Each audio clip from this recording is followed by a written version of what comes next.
Happy Memorial Day, YouTube. Please like this video and subscribe to the channel if you haven't already. We're actually recording this a few days in advance, but we'll be live again on Monday night. We're redrafting the first two rounds for the rest of the season. Up next, is Vladimir Guerrero Jr. still a first-round pick? How early would you take Aaron Judge if you were drafting today? Let's find out. Welcome into Fantasy Baseball today on Memorial Day, Monday, May 30th. Frank Stampfl joined by Scott White and Chris Towers. Today on the show, we're redrafting the first two rounds for the rest of the season, which is always a fun exercise, if I do say so myself. And we have some mailbag questions at the end, if we get to them, if we have some time. All right, we are just 2 months into the season. What word would you use to describe this baseball season thus far? Scott, we'll start with you. I'm just going to say frustrating. It's been frustrating. It has been just for, I don't know, I guess the third straight year dealing with major influences from the outside. It's not just about players doing what they do on the field. There's been the increased use of deadened balls. There's been the universal use of humidors, and you know that seems to be having an effect on how the ball plays, and so obviously, I mean, we're kind of having to figure out on the fly what that means for every player, and the balance between pitching and hitting is changing. I mean, it's so drastically different now from just 2019 that. Yeah, I mean, it makes it hard to assess players on the fly, and it makes it so, I mean, fittingly, so if you could go back and redo things, you probably would redo a lot of things. Like, I'm not going to draft a pitcher in the first round. I don't know if either of you guys will as we go through this exercise, but like, I want the hitting more. I want the hitting more based on what I know now. Yeah, no, I think that is perfectly fine. I mean, we're going to become meteorologists by the end of this season because we're trying to figure out how the humidity affects different locations and how offense will rise in certain places throughout the season and maybe not as much in others. And it does make it hard to assess fantasy baseball from, you know, a micro level with player by player analysis and even a macro level. What does it mean for the entire game right now and the fantasy game? So it has been frustrating. Chris? What do you think? A word to describe this season. And Chris is frozen. We were talking just beforehand. He was like, my connection's kind of messed up. I don't know what's happening, but we'll go with it. And yeah, I'll add this to what I was saying earlier is what makes it so frustrating is that I don't feel like with all the kind of foundational changes going on that I can even trust my approach. You know, you're always going to get player picks wrong. That's part of the game. But I don't even know that I'm approaching the game properly right now. And I'm pretty unhappy with the way most of my teams are performing. And I'm not having a lot of fun. Uplifting start here. But, you know, it's the way it is. Hopefully we'll get Hopefully things will stabilize in the next couple of years.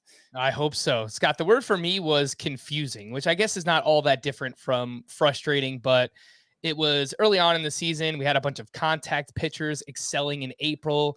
And then in May so far, it's been a solid offensive bounce back. Solid. I mean, not, you know, back to where we were. And I don't think we're going to get back to that level, but we're still trying to figure everything out here. So for me, it's been confusing, and I hope it kind of clears up as the season goes along.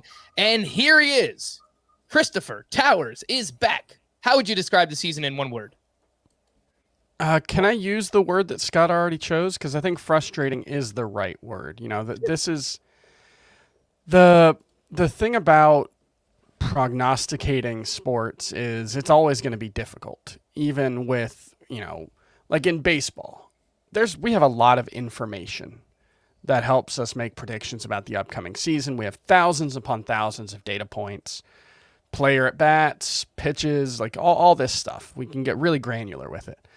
And so when it feels like we just don't know anything, it's really, really frustrating because it's already hard to prognosticate when we have all that information and we have an idea of how far a batted ball is going to travel when it's hit. Like these are things that are difficult enough without not even.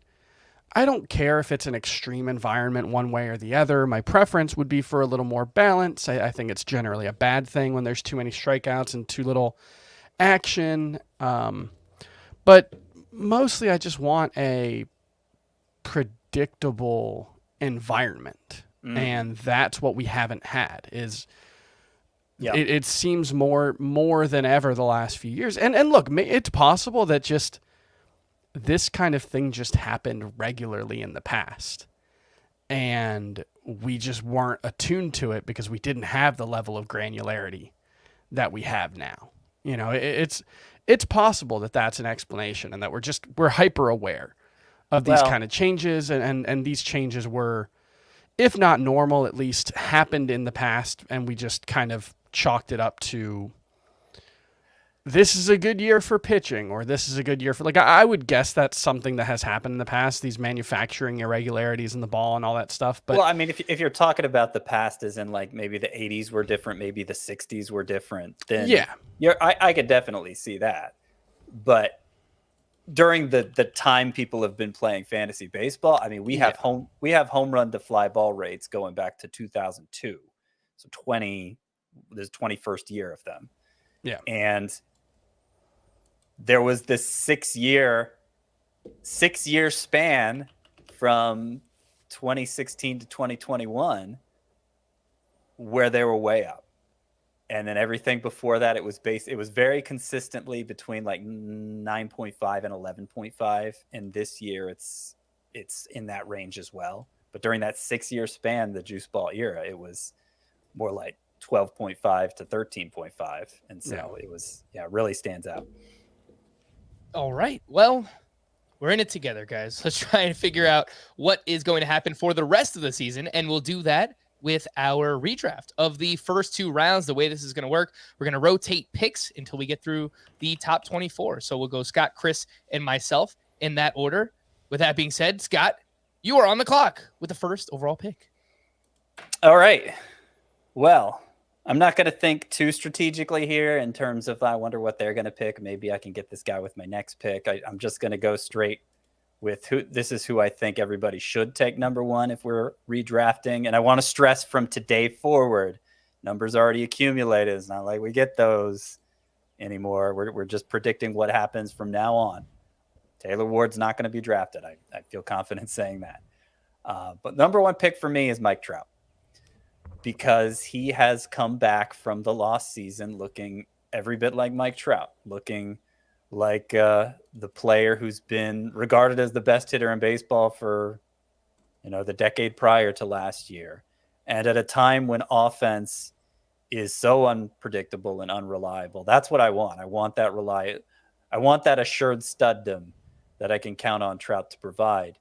I guess you could make the injury risk argument against him. You could make a stolen base argument against him. But stolen bases seem to be, it seems like there are more sources of them than we thought there were going to be, 1. And 2, I don't think that the nature of his injuries are the kind that we can expect them to keep happening over and over again. I think that's kind of overblown. He looks healthy. He's playing like Mike Trout. He's my number 1 pick.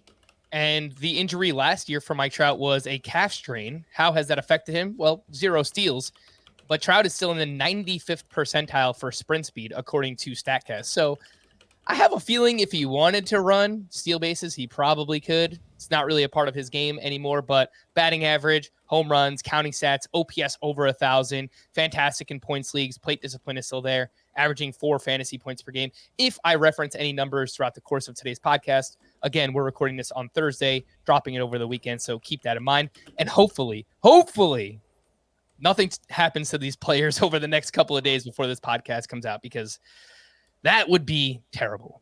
All right, Chris. Chris, you're up with we're so cheery today. Second overall pick goes to Chris. Who do you got?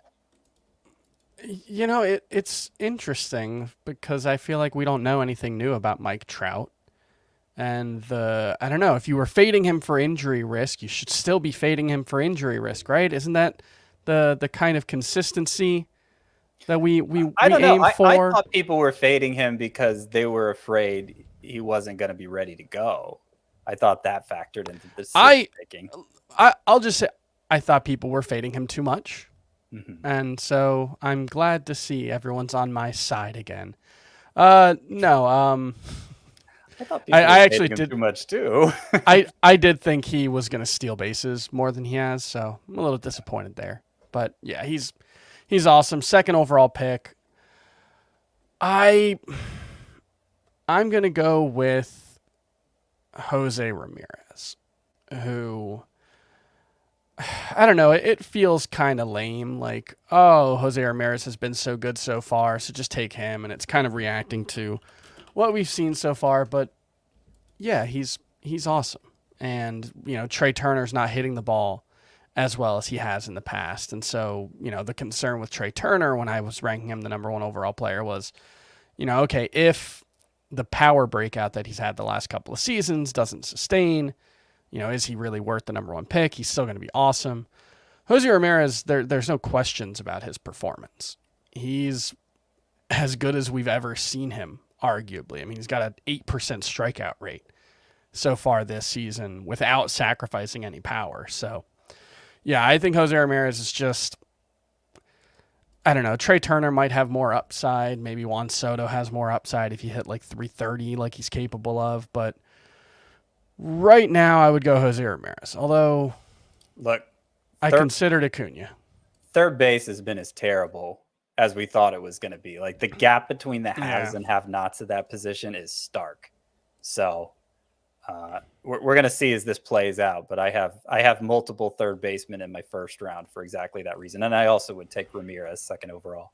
The top 3 third basemen right now in Roto leagues: Machado, Jose Ramirez, Rafael Devers. They're all top 11 players. Then you have Nolan Arenado as the 44th overall player. Your 5th ranked third baseman is Patrick Wisdom, 78th overall. And then after that, you're climbing outside of the top 100. Yeah. So maybe not anymore by the time people listen to that. Wisdom, I don't think is going to be the 5th third baseman for long. Like I would still consider Austin Riley among the high-end third baseman. I could still consider Alex Bregman among the high-end third baseman, even if their performance to date doesn't have them in that range. But beyond that, there's not a lot you can rely on. All right. Yeah. Anything, Chris? Oh, I was just like, Rendon, I think, will be fine. I think Bobby Witt's going to figure it out. I think Brian Hayes has a big stretch coming up. But yeah, I don't think I can go further than 11 or 12 that I feel good about. So it's sort of splitting hairs either way.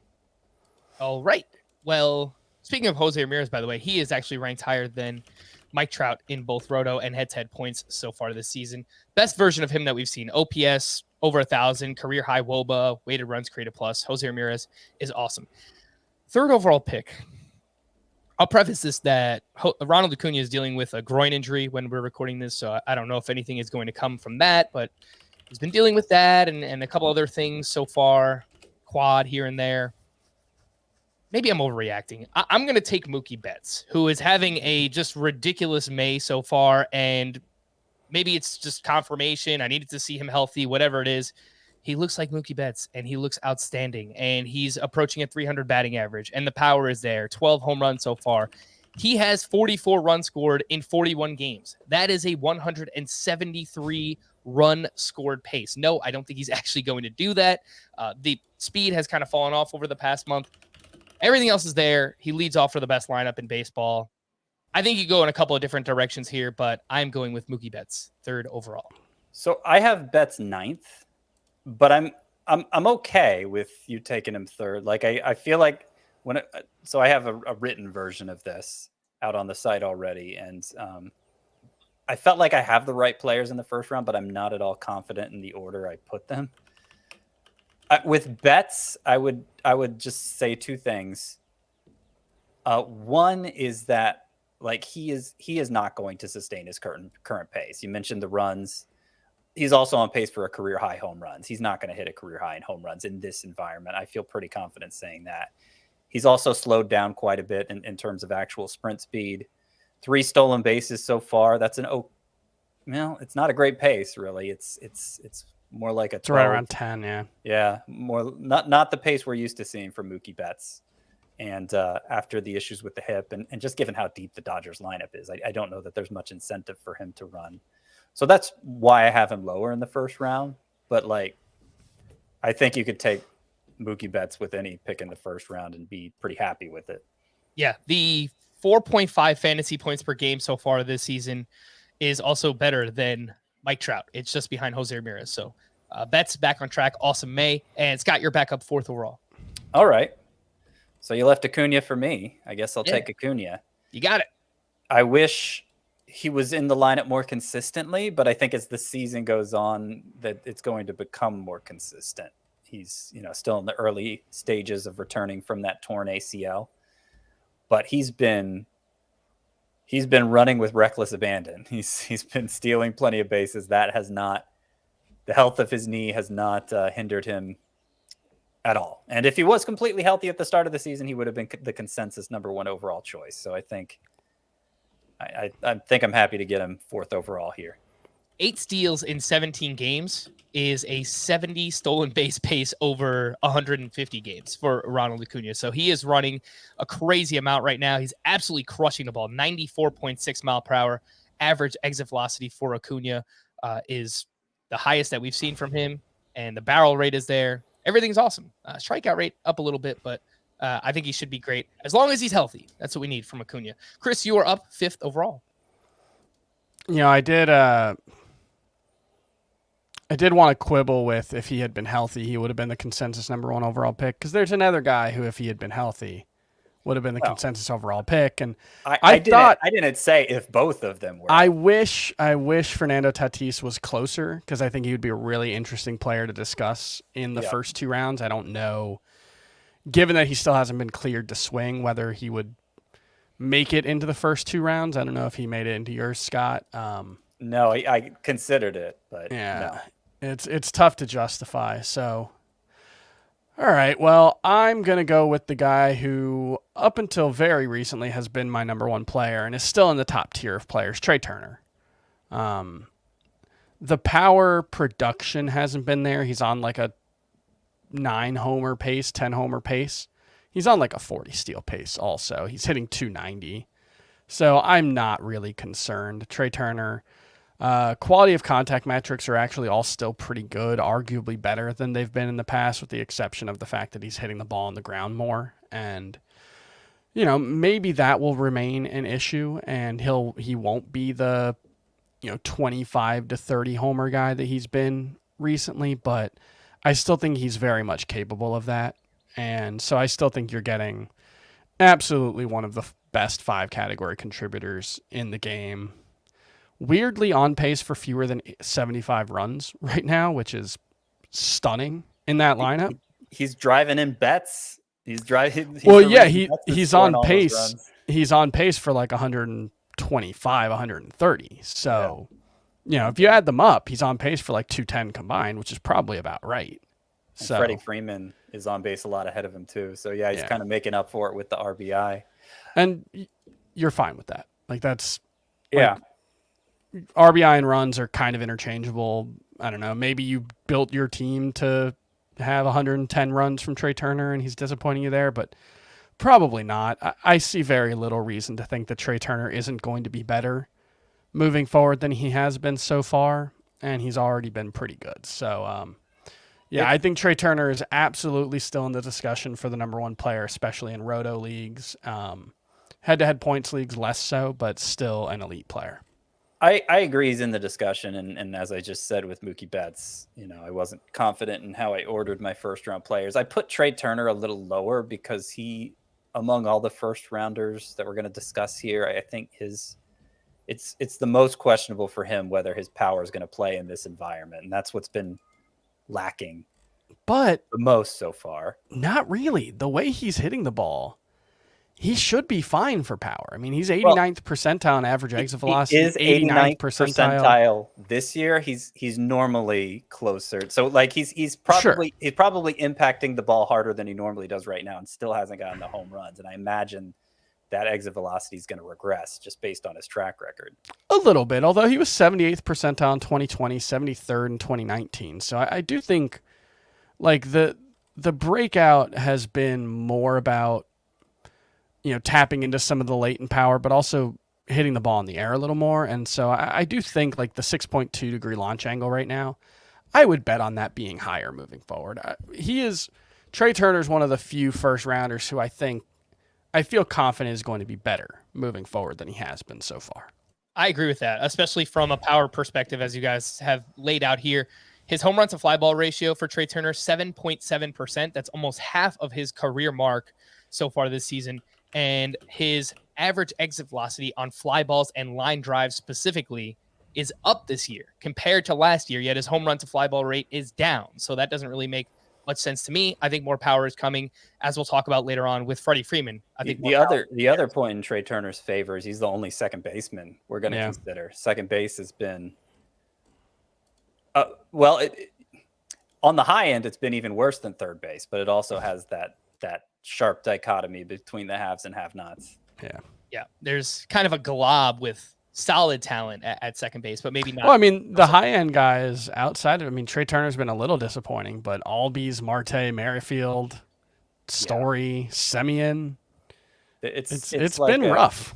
It's like a who's who of fringe power guys who may have had the rug pulled out from under them this year, or may not. We'll see how the summer goes. All right, 6th overall is my pick, and I have Juan Soto, who it has to be. Yeah. He's been receiving some emails and tweets, and people are, what's going on with Juan Soto? He's been 236. He only has 14 RBI, nearly here by the end of May. He's got 8 homers. He has 4 steals. You really like to see that for Soto. Maybe it's just a thing where he gets off to slow starts. His first 45 games of 2021, he had an 837 OPS. So far this year, first 45, 814 OPS, and he still finished with a tremendous season last year. Just look at the track record so far, over 500 games with a 295 batting average, 966 OPS. I think better days are coming for Juan Soto. Oddly enough, he's been awful with runners in scoring position this year, a 293 OPS. That's been 966 overall for his career. So I think RBIs will come. Better days will be had for Juan Soto, 6th overall. And Scott, you are up with number 7.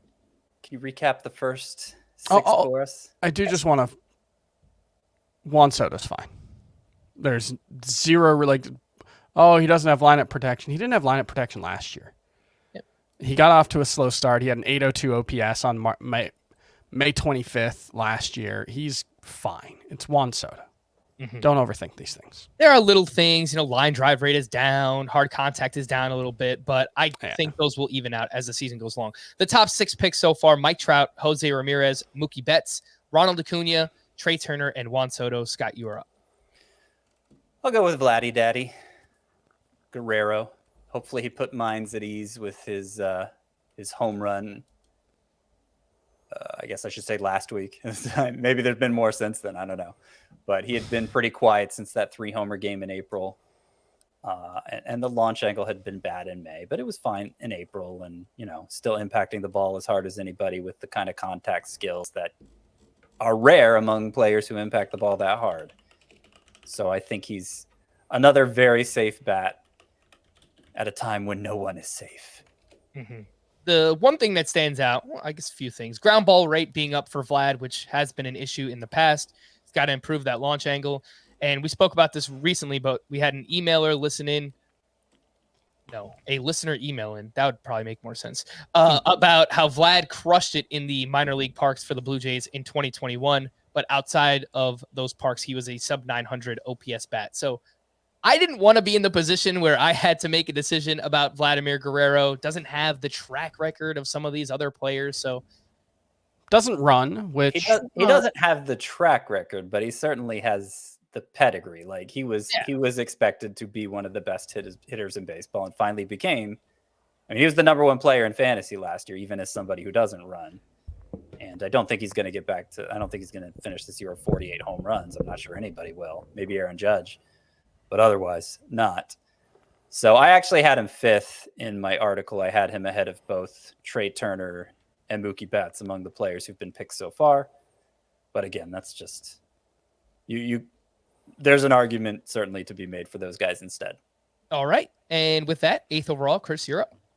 Yeah, I'm going to go with the guy who I'm pretty sure I had 8th overall to start the season, and that's Bryce Harper, because I think you could make an argument that his star has dimmed a little bit because of the injury, and there is certainly increased risk as a result of that. It's also worth noting that he's played like the best player in fantasy since the injury. He DH'd for the first time on April 17th. He hasn't played the field since then. In 30 games, he has a 361 average, a 1098 OPS, 9 homers, 24 RBI, 23 runs, 5 steals. He's on a 254 run, 49 homer, 27 steal pace since the injury. So clearly it's not bothering him. It's bothering him so that he can't throw, but it has not been an issue so far. His average exit velocity, his quality of contact metrics, all arguably better than they ever have been. Interestingly, his walk rate has collapsed. He has a sub 13% walk rate for the first time. It's actually 6.5%. Maybe that's he just doesn't want to stand up there in the holding. Maybe the holding the bat stance hurts more than the swinging stance. I don't know. On it was from the Braves broadcast team, but I think it was Jeff Francoeur. He was speculating that maybe the walk rate is down because he just doesn't want his at bats to be as long, you know. But I mean, yeah, like he's swinging at the first pitch 54% of the time for his career. That's 39% of the time. He's swinging 57% overall for his career. That's 47%. He is chasing a little more, but it hasn't really led to an increase in whiff rate at all. So I don't know, man. Bryce Harper's awesome, and I think the only real risk is just that he gets hurt. Well, it's the biggest risk that he's already hurt. He's already hurt. Yes. He has the biggest risk factor of any player we're going to talk about today, and that was enough for me to push him to round 2. Like if it was strictly a matter of production, I'm with you. He deserves to be this high, and he's a reigning MVP and is performing like it again. But he can't play the outfield right now. If he was doing this and didn't have injuries. Yeah. Would he be 3rd? I think he's top 5. I think, I mean, you'd probably take him over Ronald Acuña right now, right? Given that we know Ronald Acuña is going to get time off and he's currently hurt. No, I mean, the difference between a Harper and I know you're saying if we knew Harper was healthy, but I expect Acuña's playing time to improve. Sure. I think Harper's can only get worse. If the Phillies fall out of it, I mean, he might shut down for the season. There's a chance the elbow could get worse so that he can't even play DH. I know they're hoping at some point it improves enough that he can go back to the outfield, but like it's the sort of injury where everything could just suddenly end, even if he's playing great right now. All right. Well, I am up with pick number 9. And I got a few things here, considering some third baseman, considering pitching, but kind of agree with you, Scott. I think I would rather, knowing what we know now, I would want to load up on elite bats before I grab the first starting pitcher off the board. I'm just going to do it. Few of them. I'm going to go with the homer pick, and I'm going to go with Aaron Judge, who has probably been the fantasy MVP so far. He's 1st overall in Roto. He's averaging 4.3 fantasy points per game. He leads Major League Baseball with 17 home runs. He's batting over 300. The Statcast numbers are always amazing for Judge. They are even better. So he's motivated. Not that he hasn't been in the past, but he's playing for a contract, obviously. And, you know, there are risk factors with him. Can Aaron Judge stay healthy? I think we still have those questions. But we've also seen him be this caliber of player in the past. 2017, it's been a while, but he was the 3rd overall player. He had 52 home runs that season. I think that he is the gold standard of power right now. And he'll even chip in, a handful of steals. So I get the injury risk, but I'm going to go with Aaron Judge, 9th overall. Mm-hmm. Now, see, that's another guy who I think we could talk about top 5 if not for the injury risk. Like, that's the only thing, because we know he's the best power hitter in baseball. We've known that since he hit, 52 home runs as a rookie. Yep. But not just because he hit 52 home runs, because his exit velocities stand out so much from everybody else. It was kind of overkill in the juice ball era. Like, he didn't need to hit the ball that hard to be a 35, 40 homer guy, but now it means more. And so now I think he's clearly the odds-on favorite. Obviously, he leads the majors in home runs already, and I don't think he's going to hit 60 plus. But even from today forward, I think he's the odds-on favorite to lead the majors in home runs. So, yeah, if not for that injury risk, we could talk. I mean, we could probably talk about him number 1 overall if not for that.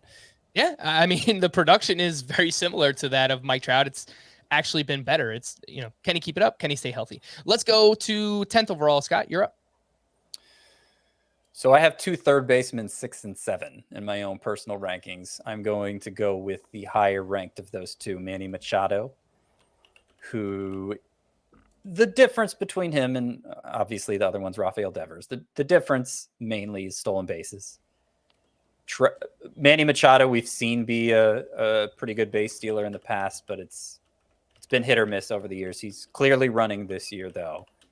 And in terms of what he's done as a hitter, it's been great. Obviously, it's been more than he can sustain, but at the same time, like, his Statcast page is full of red. He was as good as he was last year. He was one of the biggest underachievers in terms of expected stats. So he should have been even better last year. And he has a history as a first round viable bat during his days with the Orioles. So I think to lock up third base with somebody who's actually going to make a difference there and set my team apart, like, I think that's the position where you can most clearly set your team apart from your competition is third base. And I want to do it. I want to do it with my first round pick. I'll go a little further. You've got Machado and Devers back to back, but obviously it's just an ordinal ranking. I don't know what the gap between 6 and 7 is. I don't actually think it's all that close between them. I think Machado's a comparable hitter to Rafael Devers. I think you can make an argument that he's as good or better, and he steals bases. So I think Machado clearly stands out. If you're looking to, elevate people because of third base, I think Devers is a reasonable choice, but I think Devers is more like a second rounder, and Machado is a clear first rounder for me. I know it hasn't been that way so far. I think Manny Machado is going to have at season's end, it'll be a 20, 30 point gap in batting average. And I would expect Devers to have more home runs too. But yeah, they're both, Machado's a great hitter too. I'm not trying to sell that short. I just think Devers is a little better as far as that goes. And in points leagues, he's walking a lot more than Devers. I don't know how sustainable that is, but that's been the case so far, at least. This is kind of a thing I want to stress by having I have in my own personal top 7, I have 3 third basemen. If we're going back to a pre-juice ball standard, then I think that also means going back to a time when position scarcity is more of a thing. A time when adhering to the tiers approach in drafts made even more sense, because certain positions are going to have fewer impact players than other positions, and as in not enough to go around even in a 10-team league, much less a 12-team league. And I think third base it stands out as the number 1 position for that right now. I mentioned second base also to a degree, but second base doesn't have as many good choices on the high end. So I think we might be going back to a day where it's like, I think back to my earliest days doing this. It was Hanley Ramirez and Troy Tulowitzki were the great hitting shortstops. And after that, it was like, I don't know, maybe Jimmy Rollins is in there sometimes. Maybe you're taking a shot on Brad Miller, taking a big step forward. Like, it gets really bad after the studs. And I think we may be returning to that. I will say, though, man, outfield might be like that now, too. Yeah. Like there are so many players who play outfield, but every time I do my rankings, I hit like 18 to 20. And I'm just like, I don't know if anybody else is good. Like I've got Seiya Suzuki and Kyle Schwarber and Brian Reynolds all in my top 25 or top 30 still. And like, I don't actually know if any of those guys are good. It's, I think you kind of see it reflected here too, Chris, because 7 of the first 10 picks are outfielders. Yeah. So, you know, we clearly want to get our hands on those elite bats, those elite outfielders. And that's kind of been the case so far here in this draft. I will point out with Machado, I don't want to be a Debbie Downer. I think that he's awesome, but I also think that he's kind of running hot with batting average right now. Sure, obviously. Yeah, a 406 BABIP. He's not going to maintain that, so just keep that in mind moving forward. But he's still amazing. Chris, you are up 11th overall. So I've got Shohei Ohtani here. It's been a little bit of a disappointing start, but when a disappointing start means that you're on a 35 homer, 25 steal pace, you're a pretty awesome player. And that's not even getting into the fact that I've got him as a top 20 starting pitcher. You know, if you're in a format where you can use both his hitting and pitching stats at all times, I still think he's a candidate for the number 1 pick. And honestly, he might just be the number 1 pick. It might not even be worth discussing if you can actually get all of those stats. Oh, yeah. Yeah, you can get them all. Yeah, I agree. But the nice thing is, like, okay, say you're disappointed by his hitting so far. Well, he's been one of the best pitchers in baseball too. So, you know, it's frustrating when you can't get both of those and when you do have to make a decision. And more often than not, the decision should be just use him as a hitter because you're going to get more opportunities for stats. But yeah, the elite production from 2 different spots, it doesn't hurt. And, yeah, I don't know. Like I said, a disappointing start where he's on a 35 homer, 25 steal, 110 run, 105 RBI pace. That's pretty awesome. So, yeah. I still feel very good about Shohei Ohtani. As a batter, his strikeout rate is way down. So, like, the most concerning aspect of his profile is improved even. And he's still elite in quality of contact. Yeah, I think pretty much everything still suggests. Like, he won't be as good as he was last year probably, but he doesn't have to be worth this spot.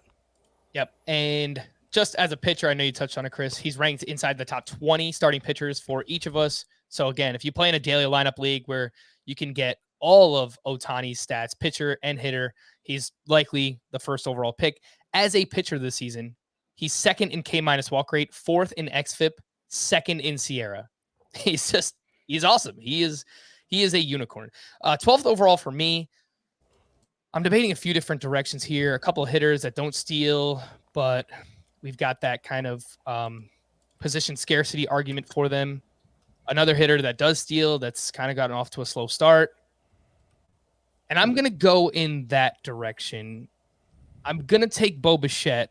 I'm not overly confident about it. And Chris, that's who I have as well. Chris, like you, I kind of struggle with the not a great actual hitter, lower OPS bat, but someone that can, when he's right, go 30-20 or a 30-20 pace for the rest of the season. So I think the Blue Jays lineup will be better rest of season. So far, Bo Bichette batting .240. He's got 6 homers. He's got 4 steals. The expected numbers say that Bo Bichette should actually be much better than what he's been thus far.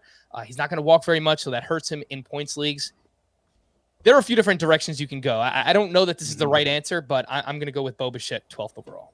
I have him 19th. So there are a few different directions I would go. But, you know, if he ends up performing like a first rounder the rest of the way, it certainly wouldn't surprise me. All right, so that top 12. Go ahead, Chris. And the biggest issue he's had, if you look at like the pitch level stuff, is he's not hitting fastballs well. That I feel like will reverse itself. He's been a very good fastball hitter throughout his career. So I think he'll be much better moving forward. The first round for us here, Mike Trout, Jose Ramirez, Mookie Betts, Ronald Acuña, Trey Turner, Juan Soto, and then Vladimir Guerrero Jr., Bryce Harper, Aaron Judge, Manny Machado, Shohei Ohtani, and Bo Bichette. Let's take a break. But first, just a reminder to join our Fantasy Baseball Today Facebook group if you haven't already. Lots of fun questions being asked. Just a great community right now.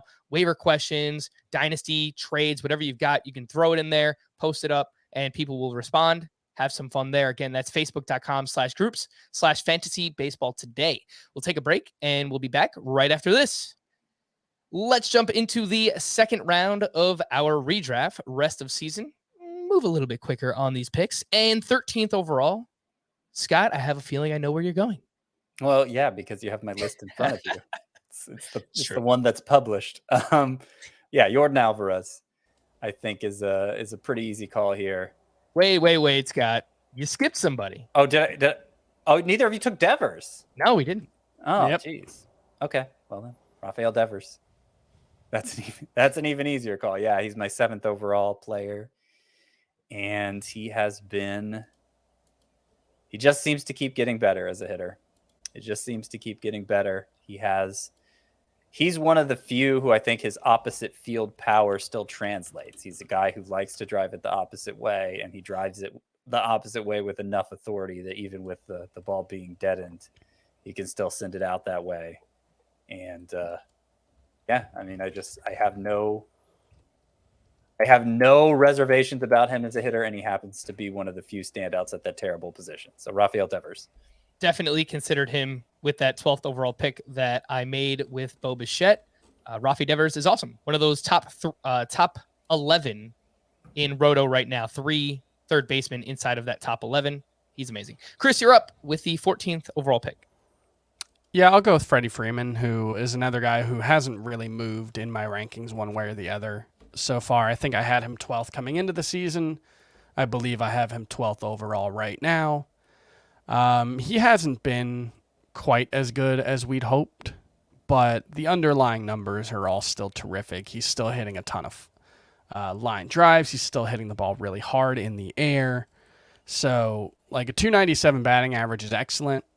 I don't think it's fluky. I don't think, he's someone who could easily hit 320, and I wouldn't blink, and I think there's a lot more power coming than we've seen. So, Freeman he's just about a perfect hitter. And, first base isn't third base, but it's not like it's not like we've got too many good first basemen these days either. So I'm happy it's to probably take the best Freeman position. there. But yeah, I mean, in terms of elite bats. Yeah. Yeah, maybe. It gets real thin real quick too, though. Unless you got a lot of faith in like CJ Cron and Rhys Hoskins and Josh Bell, who we all liked, but I mean, Cron's been he's been very good. I'm not saying he deserves to be drafted in the first 2 rounds. Yeah, no, he's been awesome, but he's my number 7 first baseman. Yeah, that's the profit pocket, baby. It's been somewhat profitable. Yeah, sure has. Freddie Freeman, I think more power is coming. The 5.6% home run to fly ball ratio way down from his career. Wow, I didn't realize it was that low. Yeah. It's nearly it actually is 1/3 of where he's been at in his career. So I think more power coming for Freddie Freeman. That's wild. He also has 3 steals, the same amount as Mookie Betts, who went as the 3rd overall pick in this draft. And for me, 15th overall, another player that I was debating at the end of the first round, that is Jordan Alvarez. Scott, you mentioned him already. And if you look at his just kind of expected numbers and StatCast data side by side with Aaron Judge, it's very similar. He's kind of just a left-handed Aaron Judge right now. Lots of batting average. I know it hasn't come yet. He's only hitting 246, but his BABIP is very low. His expected batting average, 323 for Alvarez. He walks a ton. He makes a lot of contact, crushes the ball. One of the best lineups in baseball with the Houston Astros. Yep. I think we're kind of past this knee concern that we had the past couple of years too. Yeah. Aaron Judge. Jordan Alvarez, his 15th overall for me. Yeah, one of the safest sources of power at a time when power is very questionable. So I actually had him in my first round. All right. 16th overall, your backup, Scott. His teammate, Kyle Tucker, is who I'm going to go with here. For the second straight year, he's trailing his expected stats. But obviously that came to fruition last year. He ended up performing up to that level. Doesn't strike out much.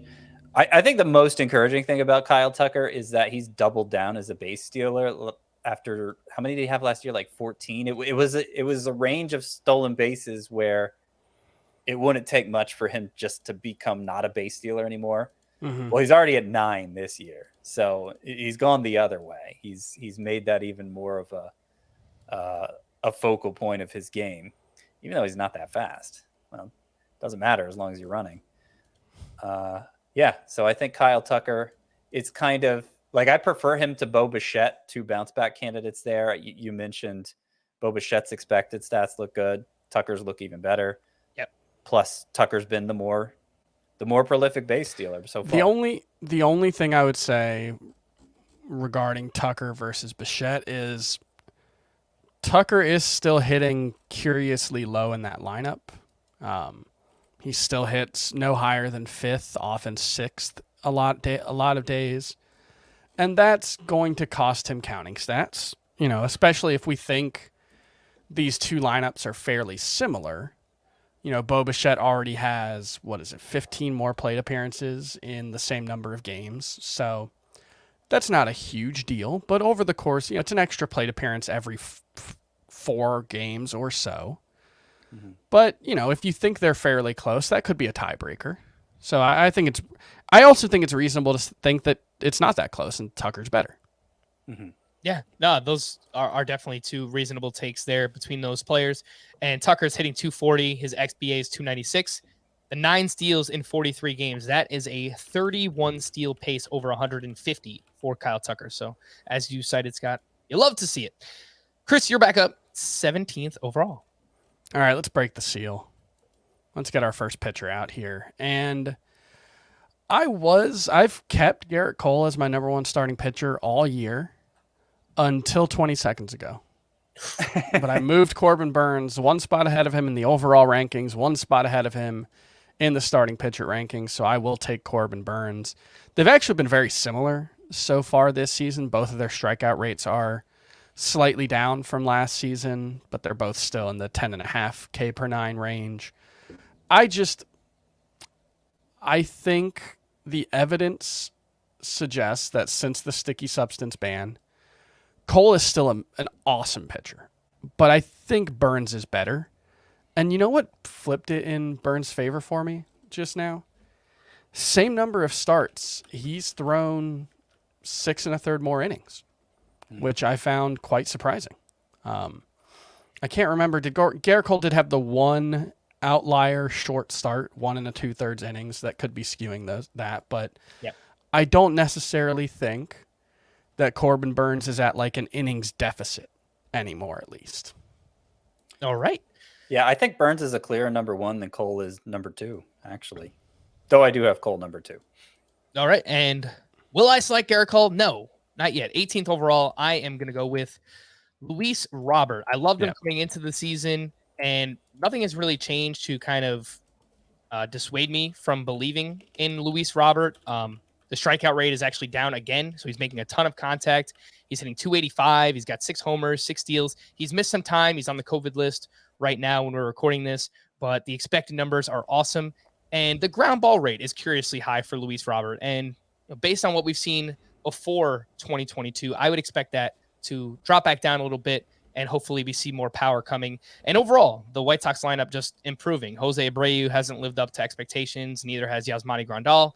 So that should lead to more counting stats for Luis Robert. To recap the first half of round 2, Rafael Devers, Freddie Freeman, Yordan Alvarez, Kyle Tucker, Corbin Burnes, and Luis Robert. Scott, you are up 19th overall. So I will go ahead and take Garrett Cole here, number 19. Don't really need to get too much into that, but I will just point out that our combined top 19 now are the same as my individual top 19 in terms of the names. Obviously, I've talked about some of the differences in the order, but through 19 picks, it's my top 19.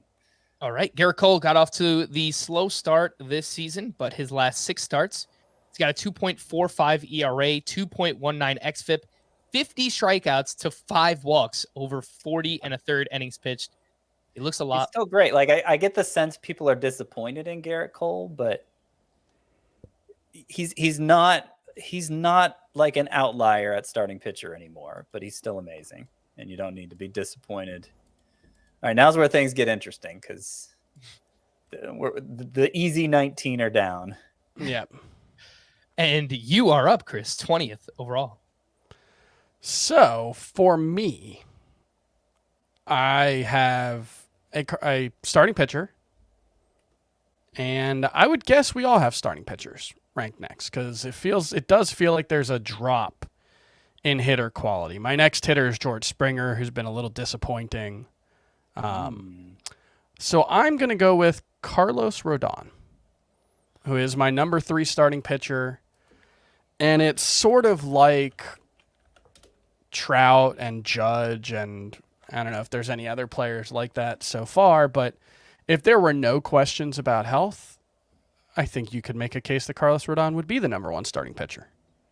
On a per inning basis, he's been as good or better than anyone in baseball since the start of last season. Leads the majors in Ks per 9, leads the National League in FIP, even though his ERA is 3.43. And the thing is, he's doing it just by throwing fastballs.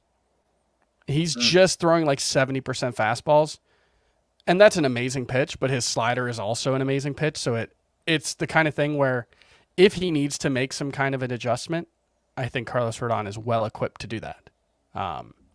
So yeah, he's my pick for the number 3 starting pitcher and the number 20 player overall. Chris, my question to you would be, why not who I'm about to select and take Kevin Gausman over Carlos Rodon? Doesn't have the same injury concerns. The swinging strike rate is higher. The control has been amazing. 5 walks over his first 9 starts. The underlying metrics are even better than Carlos Rodon. I have Gausman as my SP3 right now in the ranking, so I'll take him with this pick, but why not Gausman over Rodon? I feel like I'm better at predicting performance than I am injury, and I have fewer concerns about Carlos Rodon's performance than I do Kevin Gausman's. Kevin Gausman is pitching out of his mind right now. He's been incredible, but there's a reason that he was being drafted lower than his surface stats last season, and that's because he struggled pretty mightily in the second half, and we haven't really seen the full season of ace-level production. Remember, Kevin Gausman was this good to start last season and then slipped in the second half. So, no, it's nothing against Kevin Gausman, but I've got him 6th at starting pitcher, which is quite high. Sure is. But he's more like a 3rd-round pick for me. I updated the rankings recently, and I felt weird myself just putting Kevin Gausman as my 3rd-ranked pitcher. It didn't feel right. Why? How is he in the conversation with Burns and Garrett Cole? But yeah, he's been that awesome. So the last 3 picks have been starting pitchers: Garrett Cole, Carlos Rodon, Kevin Gausman. Scott, will you keep it rolling here? I will. This will be the last pitcher that is in my own personal top 24.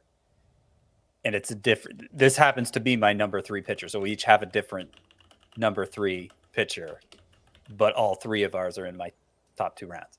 Anyway, so mine's Justin Verlander, who's actually been the best pitcher in fantasy so far. And I just think he's unimpeachable. Like, the innings are going to be there. The wins are going to be there. Like, even among the high-end guys we're naming, he seems particularly bankable, which seems weird to say for a guy coming back from Tommy John, but he's also Justin Verlander. He's arguably the best pitcher of his generation, and so why would you have reason to doubt him? Swinging strike rate's down some, but it's been rising lately. I think he's awesome. Alrighty, Justin Verlander. He's currently the 2nd overall player in Roto. He's the SP1 in fantasy points per game. Strikeouts, swinging strike rate down a little bit, but he's going deep. Ratios are awesome. Pitches for a great team. I think it makes a ton of sense. He's in my top 5 starting pitchers as well. Chris, you are up 23rd overall, and technically your last pick. So make it count. Oh, so I do have mine. Oof. I do want to be clear that I think there is a sizable drop off at this point, and you can go any number of ways. I'm going to go with the guy that I was very high on coming into the season, who I still continue to like, and I think better days are coming, and that's George Springer, who I mentioned was my top-ranked hitter remaining a couple picks ago. I'm sure I'm on an island there. Yeah. But I continue to believe in the batted ball skills. I think the power will be even better moving forward, and I think 272 average, I would take the over moving forward. So I still believe in George Springer. And I think that faith kind of coincides with just having faith in the Blue Jays lineup, bouncing back. Vlad and Bichette, and Springer, obviously, and Teoscar Hernandez, who we spoke about recently on the podcast. If they can all get back on track, then better days are coming. Yeah, and I want to say, like, I have faith in George Springer too. I do think there are a few hitters I would consider over him. That's all, including one you really like, Chris. And who are those hitters? I have the last. I don't get to make any more picks of the draft, Mr. Irrelevant, but actually quite relevant. Oh, this is tough. I'm gonna go with Paul Goldschmidt, who is definitely not the flashy pick here, but he has just been so rock solid. He got off to a slow start in April. Same thing happened last year for him as well. He's had an awesome May. Batting now well over 300. He's got 7 homers. He's got 3 steals. That Cardinals lineup has been awesome so far. Arenado, nice bounce back for him. The young kids are up. Juan Yepez has looked great. Nolan Gorman, hopefully he can add to that lineup. Harrison Bader running at will. So I like this lineup. I know he's kind of old and boring, but power, speed, batting average. Paul Goldschmidt, 24th overall for me. But honestly, I think there's 10 different directions that you could have gone with this pick, honestly. Yeah, can I mention one? Sure. This is who I would have taken if I had another pick. He's my 22nd overall player. It's Tim Anderson. Now, Tim Anderson has a 380 BABIP, which sounds very high. That's just what he does. Right. Last year, 372. The year before, 383. The year before, 399. So very normal for Tim Anderson to have a 380 BABIP. But he's batting 355 this season. He's cut his strikeout rate in half. Maybe it's just a small sample size thing, but that is a skill a hitter can improve. If he has become a better contact hitter while still demonstrating that outlier balls in play ability, like this is the most legitimate 350 batting average ever. If that's like one of them, it's among them. It's comparable to like Jose Altuve when he was running those kind of batting averages. Right. Like normally you just look at that, a number that high in batting average, even if a guy sustains it over a full season, you say, okay, well, it was just kind of a fluky thing, but it may not be in Tim Anderson's case. Plus he's running a ton. He, he's not a huge power source, but he's hitting for enough. Yeah. I think he deserves to go in the first 2 rounds. That's an interesting case. I hadn't noticed his K rate being down that much. Yeah. By all accounts that we look at, all hitter measurements, this is the best version of Tim Anderson that we've seen. OPS, WOBA, weighted runs created plus, they're all currently a career high. He's got 7 steals in 37 games. That is a 28 steal pace over 150 games. You know, it's kind of funny. Kind of has this, Aaron Judge, Mike Trout thing where he's struggled to stay on the field for a full season. But if he can do it, we're probably looking at a 2020 case, batting average well over 300 and a bunch of runs scored. He has increased his chase rate to the highest of his career. It's actually tying a career high. But he's making contact on pitches outside of the strike zone 68% of the time, which is also a career high. He's making contact on pitches inside of the strike zone 88% of the time. That's also a career high. So he's just making contact with everything right now, and it's not leading to weak contact. His hard hit rate is 59th percentile. That's pretty normal for him. Actually, well above his career normal. It's normal based on last season. His average exit velocity seems mostly fine. Like he's managing to make a lot more contact without sacrificing the quality of the contact, and that's a hard trick to pull off. But Tim Anderson's career is kind of defined by pulling off hard tricks. It's hard to have a 360 career BABIP or whatever it is. Yeah, but he does. Yeah. So no, that's a good point. I didn't really consider moving him up this high, but he's not that far off, and he's actually ranked higher than the guy Frank took 24th for me. So I'm just going to say the name, and this is a name that Frank mentioned last night. I can't remember if we were on the air or not, but we might as well just mention him. how far is Julio Rodriguez from the second round at this point? I don't think he's that far off, honestly. I think he's pretty far. Like, he's on a 2050 pace without hurting you in batting average. The Mariners have recently moved him to the top half of the lineup.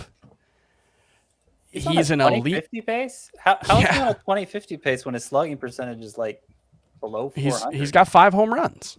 And 5 home runs. They all came in May. He's batting over 300 in the month. It just kind of feels like he's still striking out a lot. Is he striking out more in May?